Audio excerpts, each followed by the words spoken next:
Magandang araw mga boss. Kung natatandaan nyo, ito yung ginawa ko na merong knocking sa makina.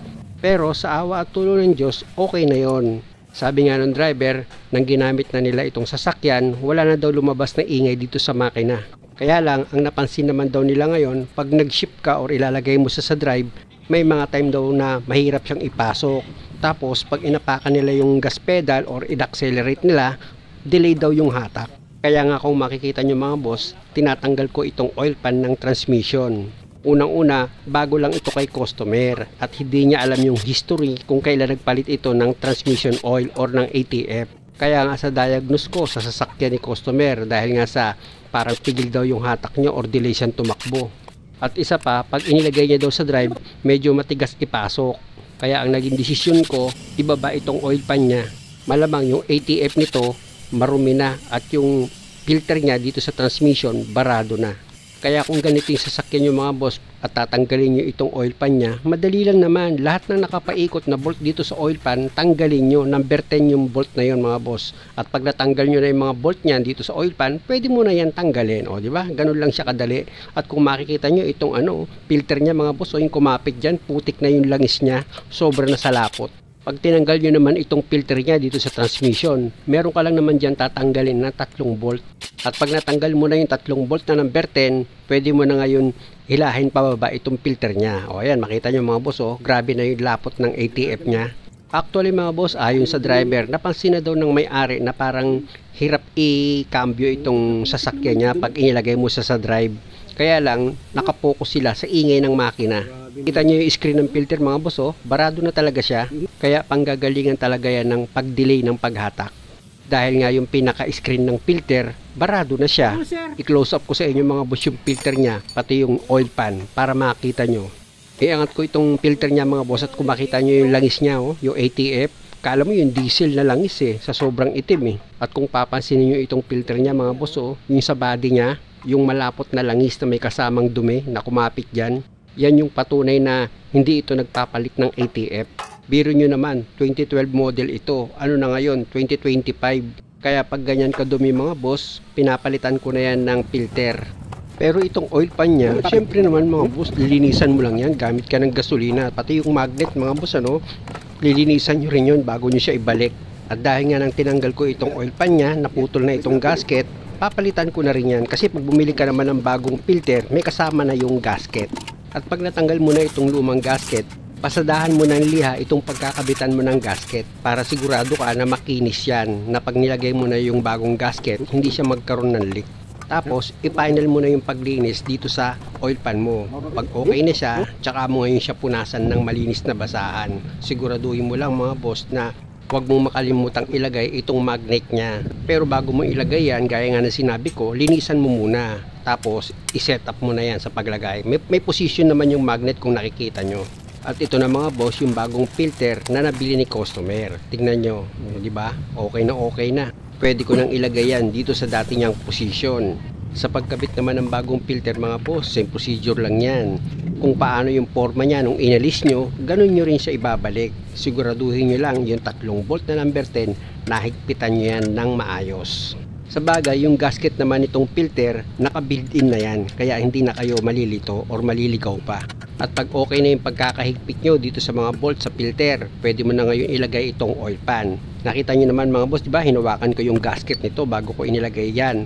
Para makita nyo na merong gasket itong oil pan. At yung gasket nyan mga boss, pinahiran ko yan ng gasket maker para sigurado ako na hindi siya magkaroon ng leak. Pag nailagay nyo na yung mga bolt na number 10 dito sa oil pan, tsaka nyo ngayon i-final yung paghigpit dito sa mga bolt. Dapat siguraduhin nyo na yung pagkakahigpit nyo ng mga bolt dito sa oil pan, dapat pantay-pantay para sa bandang huli walang problema. At dahil okay na ako dyan, pwede na tayong magsalin ng ATF. May naka-ready si customer na 4 na litro, pero hindi ko isasalin lahat yan. May matitira pa rin dyan na kaunti. Kaya ang pinaka-the best para sigurado kayo sa sukat, gumamit kayo ng dipstick. At dahil sa okay na yung pagkakasaling ko ng ATF dito sa transmission, ibalik ko na itong dipstick niya. Tapos, pasok na ako dito sa loob ng sasakyan ni customer. Dahil nga sa wala pa yung driver, ako na yung mag-start ng sasakyan ni customer para mapainit ko na itong makina.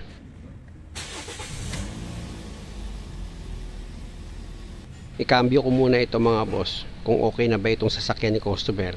Maganda kasi yung ako muna yung susubok. Sa pakiramdam ko, okay naman na itong sasakyan ni customer. Normal na siya sa pagkambyo.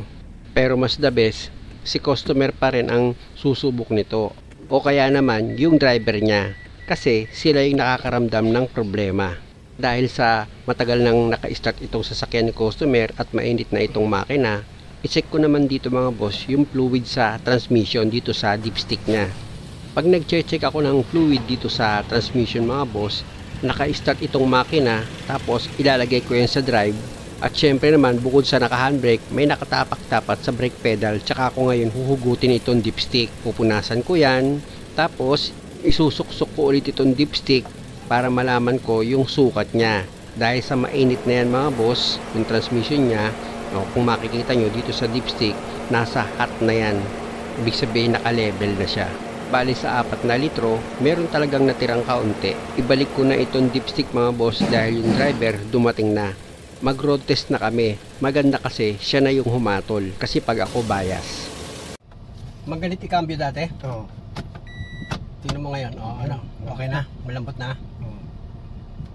At dahil sa malambot na daw ito ikambyo, sabi ko kay customer, lumabas pa kami para ma-road test namin ng maayos. At malaman namin kung hindi na siya delay humatak. Oh, Yung ano, ganda. malakas na? Oo. Dati hindi pumapalo ng ganyan. Ang hirap dati eh. Lalabas kami ng company mga boss para masubukan talaga namin kung okay na ba itong sasakyan ni customer. Dahil pala problema itong sasakyan na to, no? Hindi nga, ano niya eh. Ay! Ayan. Ayan. Ibang hatak na ngayon, no? Konti apak mo lang talaga usad kagad. Matutuwa yung sirgabi ito. Ha? Matutuwa yun.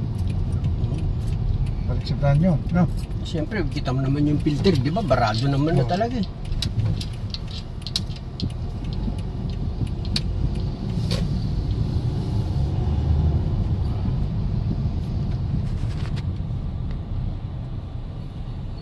Ano, yung pagkambyo mo, pag nilagay mo sa drive, Lambot eh. lambot. Dati parang maganit dati eh. Pag inano mo sa park.